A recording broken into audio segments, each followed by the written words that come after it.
to talk about and pick up on some of the points we've already heard about competition and the importance of innovation and how to get the right sort of framework for that to develop in a way that benefits the economy and benefits consumers. The first speaker is going to be Sheldon Mills, and we're going to go from your right to your left. So Sheldon's going to be on first. Sheldon is Director of Strategic Policy or something like that at the OFT. He's worked at the OFT for quite a while, and you'll all know that the Office of Fair Trading is the leading institution in the UK really in thinking about markets and how to make markets work better for consumers, with a particular focus on competition. So Sheldon's first, then he'll be followed by Jonathan Mouls, who's the enterprise correspondent, innovation and enterprise correspondent for the Financial Times, who's looked at all sorts of different sectors from the point of view of enterprise and innovation, and is very interested and a lot of experience generally in what works and what doesn't in these sorts of developments. And then Bob Barnes, who's a very experienced regulatory competition expert who has worked a lot in different sectors, looking at how to make competition more effective, what the barriers are, how to get regulatory frameworks right to promote competition. I think we're going to have a really rich set of issues posed by these speakers and some very, very smart analysis, and I'm sure it'll get everyone's thoughts going, and let's hope we've got some time for questions. So Sheldon, you're going to kick off first. Excellent, thanks Christine. So I'm Sheldon Mills, I'm Senior Director of Policy at the Office of Fair Trading, and we've done quite a bit of work in the financial services sector over the past few years, looking at both the personal current account market, as the Minister mentioned, barriers to entry in financial services, particularly retail banking, and we're currently doing a project which I'm leading into SME banking, which has kind of come from a burning issue around access to finance, but the way in which we look at those things is to look at competition working in the sector. So what I thought I'd say very briefly, because I've got around 5 minutes before we get into discussion, before we go over, is say a little bit about the importance of competition and why people keep banging on about it. Maybe they'll stop eventually, but they're still banging on about it at the moment. A little bit about the study which we're currently doing and the work that we've done in the past. And then a few reflections, not many, because you're a newish industry. Although when I look on Google, it tells me that Zopa's the grandfather of the industry, so it must have been around a little while. A few reflections on how the competition piece fits with what a lot of you guys and ladies all do in this industry. So financial services clearly really important. It's sort of the nuts and bolts of the economy, so we're told. And so very important for day-to-day life of consumers and businesses. And I think pretty much most of the studies from a competition perspective in this area have found significant problems. I was very interested to hear the Minister state that we may well have solved those problems at the moment. I may say something slightly different to that. I think the government is not on message, but we are an independent regulator. I think the consequences of having problems in these markets from a competition perspective effectively is standard economics in a sense resources start to get allocated in an inefficient manner. Risk, which is important from the perspective of what you do, starts to be poorly managed. And that starts to have two impacts in a sense. One is there's detriment to consumers and businesses. They're being necessarily having higher charges or more complex services. They're not quite attached. This discussion about simplicity is quite important there in terms of the products and services which deliver. And also you start to get knock-on effects that things start happening which wouldn't be happening in a properly functioning market.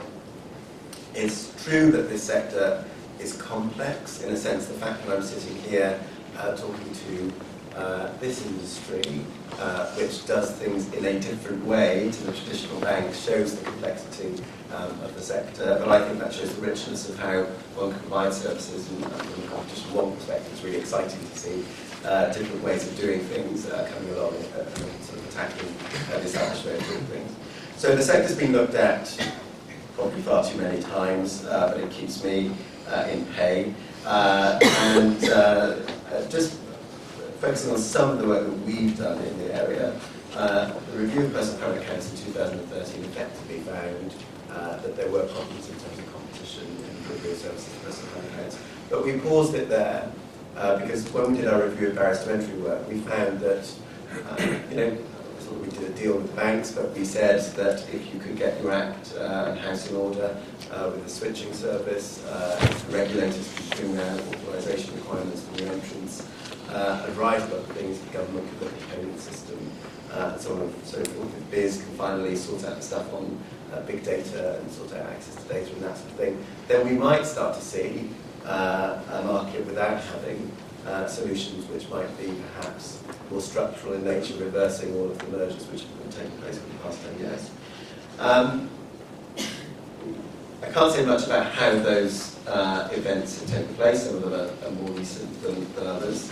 But it's safe to say that in our new study on SME, we're still finding, to an extent, some of those long-standing concerns are still there. I mean, at the end of the day, banks, it's a concentrated market. That's both in personal current accounts and business current accounts and a whole host of other services. They supply around 80 to 90% of those services, and that has not changed in effect really for the past decade. But one of the things which really drives, I think, a lot of the problems from a competition perspective in this area, I'd be interested in the thoughts in the room on this and the panelists' thoughts on this, is consumer inertia.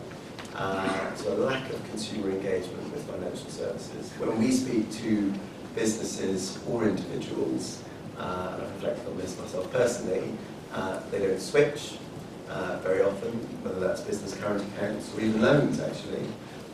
They're not interested really day to day in their financial services and their experience of financial services. And when they are interested, it's because they have a big event or an issue with their existing provider which forces them to switch and think about the services which they're taking on. Now we, from a competition perspective, or competition regulatory perspective, think that yes, financial services are not the most exciting and sexy thing in the world, and that can drive people not necessarily too engaged. But we also think there's something about the way in which the industry talks to people, the type of services that it offers. You have this sort of about access, assess, and act. You need to really release the enthusiasm in consumers and businesses in order to allow them to interact with businesses, with your services. And I think that banks don't necessarily do that as well as they could. And it's interesting in this sector that you seem to be having success pretty swiftly, really, given your size, in engaging consumers and potentially businesses to take your services. And that seems to be through a message around simplicity, being upfront about the way in which you will provide those services and what people will get out of it, and a little bit around, I was interested to mention the credit union, there's a little bit around, this is people working together in order to solve solutions rather than build institutions, which I think is an issue which you might face as you grow, in a sense of still keep saying that that's what it's about. The other area, and this brings me on to this industry that we've been looking at, is barriers to entry and expansion. Now, there's been a lot of talk about the new banks coming in. You're alternative finance providers, you're not banks. Well, not yet banks, you might go into banks, who knows. But we still have found, or are finding, that you face certain barriers, and of course we welcome views on this from the industry, to the provision, effective provision of your services, which come from the incumbent banks, which has been interesting. Two in particular have been raised with us. One which we, at the moment, don't see as a competition issue and has been seen as an anti-money laundering issue, but happy to have that debate, and that is that some from the industry are unable to just get the basic bank account in order to kick off their business, which isn't great. The other is, once you're in play, relates to security and release of waivers and deeds of priority. And we take that one, we don't take the other one extremely seriously, but we think the FCA needs to look at perhaps the anti-money laundering regulations and the messages given to banks before we look at it. If we do look at it from a competition perspective, I think that should be the focus. But the one about release of waivers and deeds of priority we do take very seriously. We think that is potentially quite a significant barrier in terms of what it does is once you've done your very good job of transparent provision of services, and you might have that customer, particularly businesses, available to want to take or draw down some money from you, lo and behold, it gets very complex for them to do so because of certain processes, and that really genuinely is a barrier. I don't think we found any evidence that banks have a systematic approach to try and treat you badly in this respect. I can't say that we've looked at all of their documents, they're quite big institutions. But we do think that there is something around that they could get smarter in terms of these processes and release their people on the front line effectively to sort of deliver on this. And I think there will be announcements in relation to this as we move through the next few quarters. Sheldon, can you? Yeah, I was doing that. That was all I wanted to say actually. So got to barriers to entry, and that's the on P2PFA. I mean, in closing, I mean, we welcome the thoughts around the room and this opportunity actually for us to hear any other issues which you think you have. We're still looking at the study, so just chuck them at me as we go through the discussion. Thank you. Fantastic. Jack? Right. Am I on? Yes. Oh, you need to press it down top. On here. Where is it? It should go green.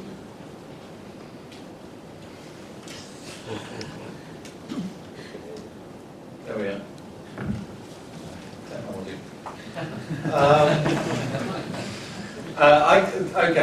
I'm going to talk a bit about why innovation happens, I suppose, because my job as enterprise correspondent involves looking at the issue from 2 points of view. One, I look at the whole landscape of those 99% of businesses who are small, medium-sized, that have been the centre of this funding issue and access to finance since the banking crisis, and finding that difficult, and peer-to-peer lending has been one way for those organisations to finance, albeit at a very low level at the moment. And the other side of my job, though, is looking at entrepreneurial businesses and entrepreneurship and how that happens.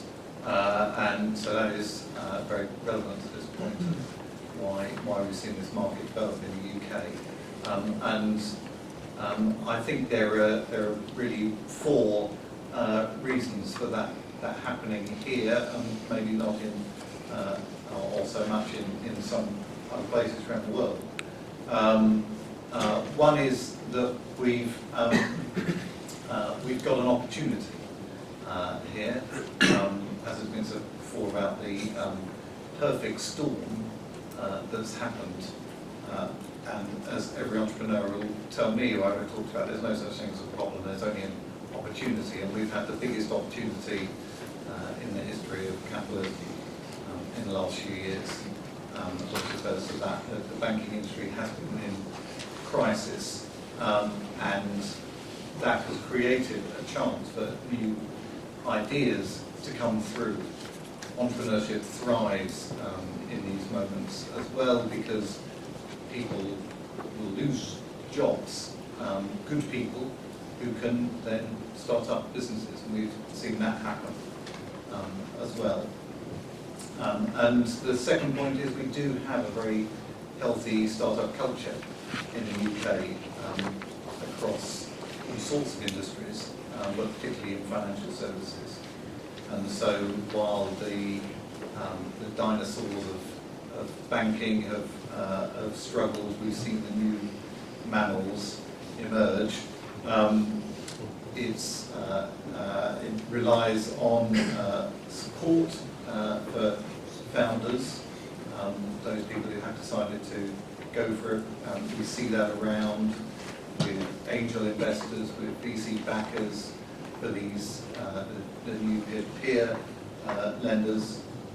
We've seen incubator support to grow those companies. We talk a lot about shortage In London there are now 3,000 companies. There were only a dozen a few years ago, but a lot of those in tech, and particularly fintech has been a key area of that. I think that's another point of why we're seeing this innovation happening here at this time. And linked to this, the third factor is a willingness of consumers as well. I think that's linked to this perfect storm of crisis. People are looking elsewhere. It's linked to these factors we mentioned, are very low interest rates, so people saving money are looking for alternatives, better returns. People investing money are looking for better alternatives. But I think particularly with peer-to-peer, this has been true with our industries, there's been a great acceptance in the UK of people to adopt sort of new services linked to technology. Google did some research a couple of years ago, and they had no particular reason to big up to the UK, but they did point out that the UK leaped ahead of the US in terms of adoption of e-commerce, and I think this slots into that category. And that has driven a market as well. You need people willing to take part in it. And finally, as we have examples here this morning, there has been government support for this in terms of creating rules for the marketplace here. The regulators have proved a lot more adept than in some of the countries, creating the rules for this. We're going to have to compare the reaction of the FCA with the US, where they'll have to create whole new legislation with the Trust Act, and here it's been much more an attitude of we can work within the rules we have already, which has enabled the market. And also the government as a consumer as well, in a sense, has been a supporter of this in providing funds for alternative lending as part of its package to support greater lending in the economy. So we've seen an opportunity here. I think I do premise it is very early days. It's an exciting industry to look at. Like I say, from my two hats, as something that's providing lending, and also a very entrepreneurial idea. We've got some interesting founders within there. I think there will be winners and losers in all this, and I think we're going to pick who those are. But it certainly is a market of great example of innovation. Fantastic. Thank you very much, Jonathan. Now, Fod. Well, a new industry is emerging, and a new way of doing something, which Shell mentioned earlier. I want to pick up three linked issues. Two of them are in the subject matter, and the third is regulation. So innovation, competition, and regulatory coherence. Because when I was slightly less grey, I worked on the Cruikshank Review of Banking, which is now, I think, 15 years old, something like that. And one of the issues that we did then was to look at competition in banking, and we went along to the FSA and said to them what would be required in order to become a new bank. And paraphrasing only slightly, they said, well, the first question we'd ask you is, are you a bank already? And if the answer to that was no, then we'd say, how can we possibly give you a license if you weren't already a bank? Thus, the regulation was getting in the way of the production of innovative banking services, and particularly innovative banking institutions. All credit to the FCA, they have a different view. They handle the way in which they look at competition and innovation, and they take a much more in the round view as to what their role is as regulators into how that impacts on competition and innovation. However, they are also in a world in which it is much easier for the regulator to go back to what they were doing or have been doing and say, yes, well, you do look a little bit different, but as far as I can tell, you look a bit like a bank, and therefore what we're going to do is to apply a whole lot of regulations, which at least at some point in history were deemed by at least somebody to be relevant for that particular industry. Where does that lead us? Well, I think the first thing that does is to say, let's look at the innovation. What is in fact going on here? What is it that is different? Because at one level, a lot of what is being done by peer-to-peer lending is very much the same as what is happening and being provided by other sorts of institutions. But one of the things that is fundamentally different is the relationship between the investor, the borrower, and the intermediary. So the banking system basically imports a principle into the middle of that arrangement. Peer-to-peer lending doesn't. It puts something else in there. It puts some other institution which is attempting to solve the kinds of economic problems that banks solved more or less successfully for the past hundreds of years. So what we have here is a different way of doing something in the middle, which is then creating something which looks remarkably similar up the edge. So your two client bases, the borrowers and the investors. And that says, to me at least, as an economist and somebody who takes an interest in regulation, what we should really be doing here is making sure that the regulation that occurs in this market, that controls the way in which the flow of money operates, is appropriate and necessary for the new way of doing things. So it's not looking at whether you should apply banking regulation, nor is it saying these are not banks, therefore there is no regulation required, but is to say, what is it that exists in this new way of doing things, which results in potential consumer detriment or whatever the objective is of the regulation, and to make sure that the regulation as then applied is appropriate. And there we do come up against, I think, something which the FCA has yet to fully bottom out. It's quite instructive to read the consultation document that came out and trying to think through what is it that the FCA is doing in this balance between competition and regulation. And there are various passages in that document that sort of say, again I'm paraphrasing, it is possible that because of the way this world works, and there are kind of repeat purchases and people could learn whether or not the intermediaries are a good thing or a bad thing, or well-behaved or not well-behaved, competition could be the way in which the relationships between borrowers, investors, and the platforms is controlled. We wouldn't need regulation to control that kind of interaction. And then, usually within a couple of paragraphs, they back off and say, but there's all sorts of things about, we've got information asymmetry, that's a regulatory problem, we know that, so let's have a bit of regulation here, etc. So they then tumble down the old way, which is to say, we need a rule. And again, going back to just the experience of regulations has nothing to do with just financial services regulation. It is much easier as a regulator to say, here is a problem, I'll have a rule. And then on Monday morning, I can make sure that these guys are judging by that, here is the rule.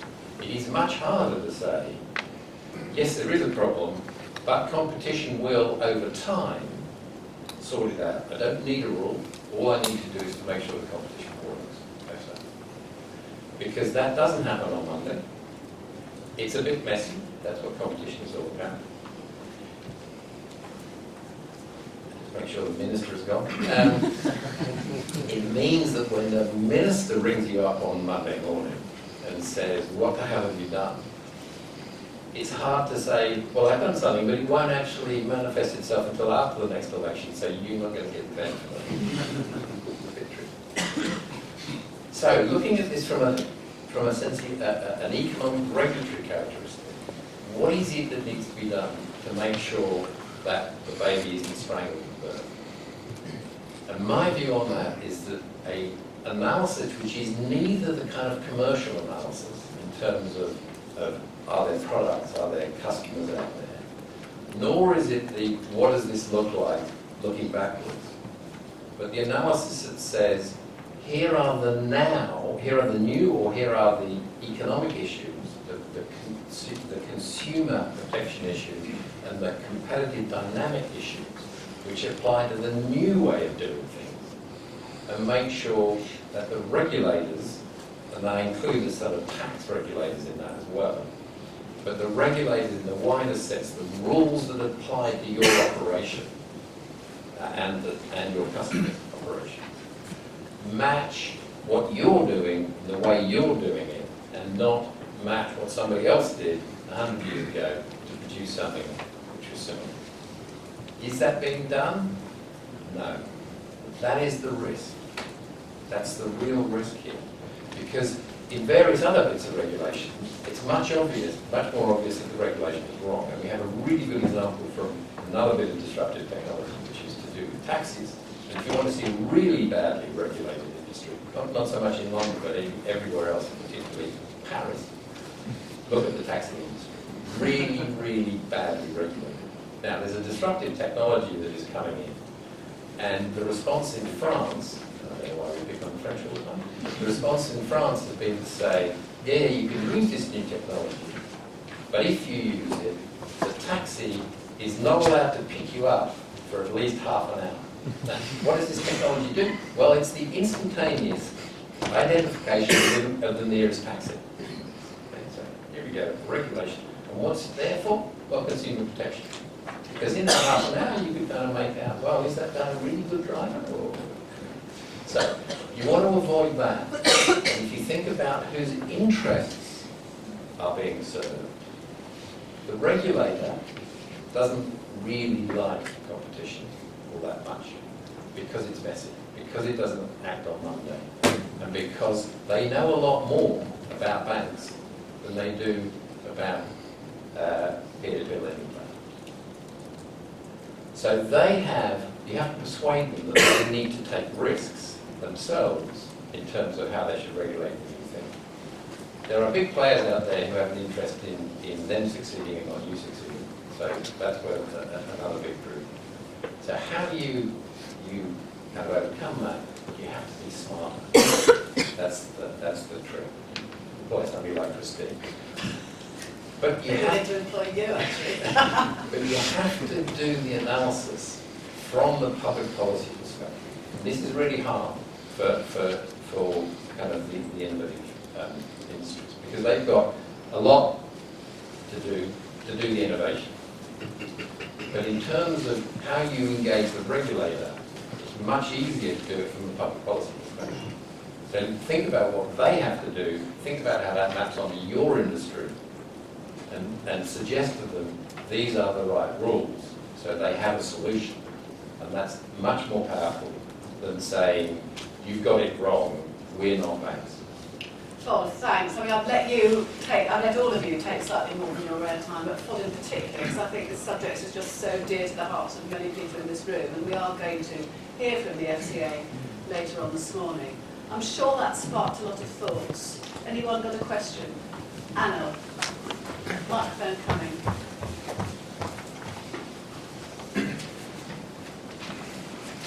Hi there.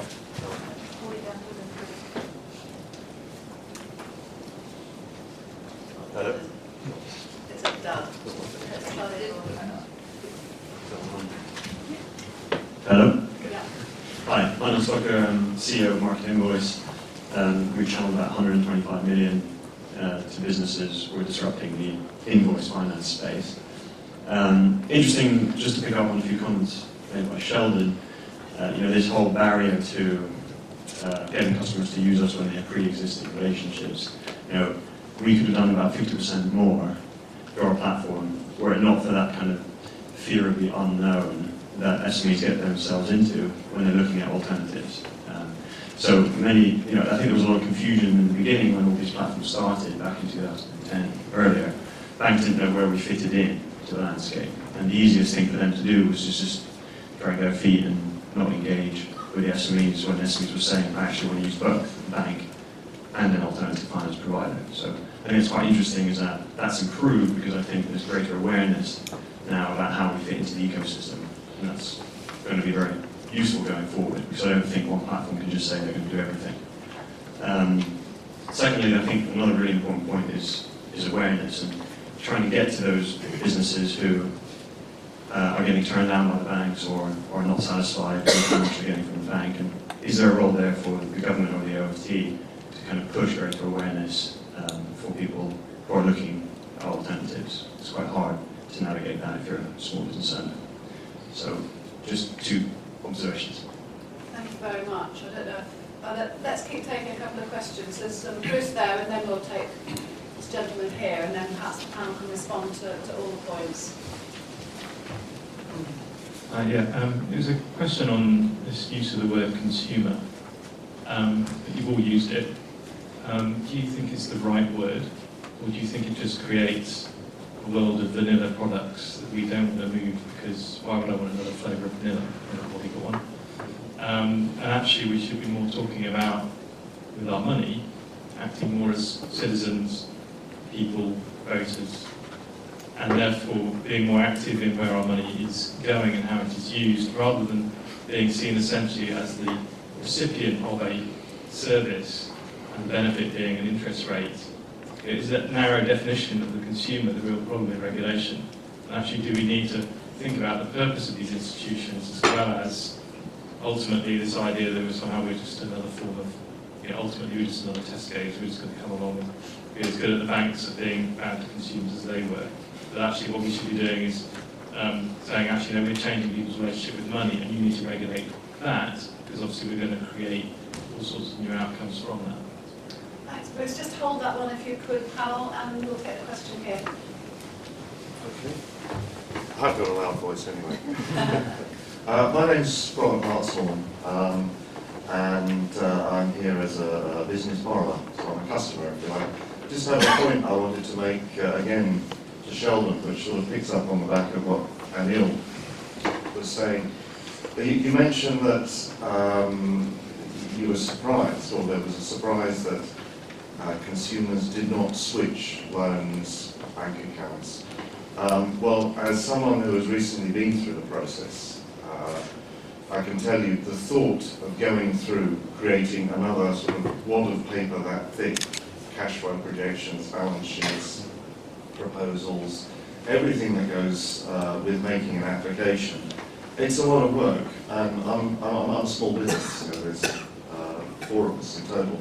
So taking the time out to do that when you've got your nose right up against the coalface is quite hard. Now, I'm not saying that you should reduce any of the regulation, because all that information is necessary. It's just a lot of work. Thank you very much. Anyone got any final burning points? One quick one there, James. And then the panel can respond. Hi, so James speaking from Bumping Circle. This issue about people not wanting to switch bank accounts, etc. I think we really need to look at how the banking world markets itself. So, when I see adverts all over the place which say, 3% of your savings, but it includes a 2.5% bonus for 12 months. So the whole industry is geared around people not switching. And then interest rates which are regular saver accounts only. I think it's hard for people to trust what banks are saying, and therefore that makes it hard for a robust market as well. So I think there's some stuff that banks could do differently. But I think when people do look at peer-to-peer lenders, they're kind of looking for the, what's the catch? And that's really our challenge, explaining, this is what it is. But, my question to you is, how does OFT think about those interest rates which include 12-month bonuses, which I don't think is that fair. Right, I'm going to break my own rule. I've got lots of hands up, but we haven't got time, and I'm going to just take the gentleman there and a very quick one. Please be very, very quick. Just make your very quick point.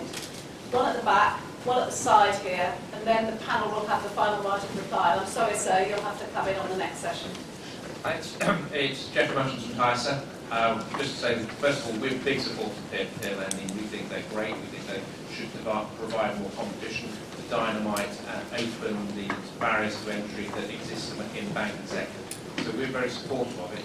Areas that we're concerned about are the barriers to competition and the barriers to entry in the market, whether they are around capitalisation, whether they're around AML, whether they're around the regulatory burdens that make it hard for people to use these. And I'm very interested to hear what the UFD has to say in those particular areas. Barriers to entry, barriers to capitalisation. Thank you. And final word quickly, was there one just here? Yes. Hello, Christian Faze from Lendinvest. I just wanted to pick up on your point, Fod, in terms of, with the regulation, in terms of just sort of this risk of letting the market work it out in terms of sort of leading it to competition.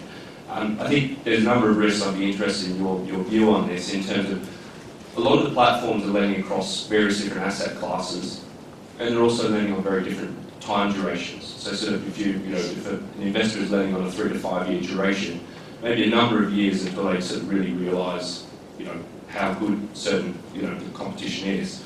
And I think that's potentially a danger for the industry as a whole, actually, because we want investors to be confident in the sector. We want to be able to trust the platforms that they're investing in. So just be interested in those. Okay. Close it down there. I'd like to invite each panellist to quickly respond to anything that they've heard. Just very quickly, final thoughts. Starting with Fod. Okay, I'm going to pick up one or two of these points. The issue about transaction costs is really important in looking at market dynamics. It's something that most, a lot of analysis of market dynamics misses out on. But the issue of the transaction cost to the customer, to the consumer, is really important in understanding how the market dynamics work. And there are certain forms of intervention which might actually seriously reduce transaction costs for consumers without doing anything else. And if they can do that, then there will be a significant change in market dynamics. And that occurs not just in financial services, although pretty acute in financial services. So that's an area where the regulatory structure in total should be looking how they can reduce transaction costs, precisely to make this kind of switching between things. And that also picks up on another issue, which is, at the moment, we often conceptually bundle together lots and lots of different financial services. Partly because in the old ways of doing things, the issue about information and information shared between institutions was such that you would concentrate all that information in a single place and then you would reuse it all the time. So you would bundle up loans, current accounts, all that kind of stuff. Almost because if you didn't, it was really expensive. You were just increasing the transaction costs again, you were increasing the intermediation costs. Modern technology, new regulation of a kind of that form could make it a lot easier to unbundle these kinds of things. And then we might get independent markets in different financial services. And then finally, about consumers, not in this industry, but in another industry, when I was slightly less grey, there was another move that somehow or other this particular development was not only going to change its specific thing, but also the entire world, and it was going to be sunny forever, that kind of thing. I would counsel against trying to say that this is going to revolutionise absolutely everything. It's hard enough to do small things. It may turn out that we can completely change our relationships between consumers and money, but if you start off going down that road and saying this is the objective, you end up potentially, I think, I'll make a prediction, a Bitcoin type disaster. Thank you very much. Jonathan. Yeah, I pick up on the consumer element and comparison with Tesco. I suppose, in some ways you'd like to beat Tesco. They're an enormously successful, innovative company. They reach a certain point, though, where every company is reaching the overreach themselves, and there's a warning signs as well. That's a warning sign for this industry. We are in these heady early days. There's lots of innovation going on. There's lots of interesting, dynamic companies growing very fast, but it is a very small base, and these are the the biggest risk, there will be problems along the way. I'm not just being a cynical journalist about this. There's going to be, some problems, and individual companies and the industry is going to have to deal with that. And regulation is going to be both your enemy and your friend. It's helping you gain legitimacy at the moment, and there will be issues of over-regulation. Thank you, Jonathan. And Sheldon, the last word. I'll go on to a few points, they're all very interesting. On the consumer point, I think we're probably in the same place, to be honest. You're probably analysing the definition of consumer protection and alighting on the word protect. But I think if you're saying something like vexing the buyer beware, I think consumers should be active, they should be informed, they should be educated, they should be engaged, particularly in terms of financial products. And we shouldn't have a consumer protection regime which is such that it means that consumers might not get access to certain opportunities which would benefit them. I think that's pretty basic, and I don't speak for the FCA, maybe not the FCA, but I think the FCA would more than likely agree with that. And on the other hand, and it brings me straight on to the point around regulation, we've got extremely interesting views in relation to that. From a perspective of an industry which is growing and wants people to have confidence in it and wants to have some stature, I do think it's sensible to try and achieve some form of being regulatee, being regulated. But I think Fod is right.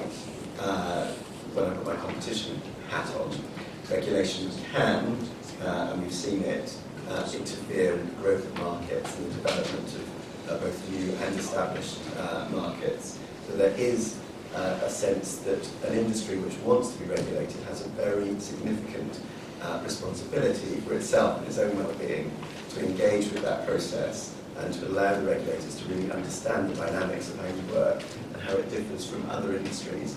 As a regulator, as a competition agency, we're not experts in terms of the services which you provide. You're the experts, you provide those services. So you have to teach us, I think, and really advocate your view.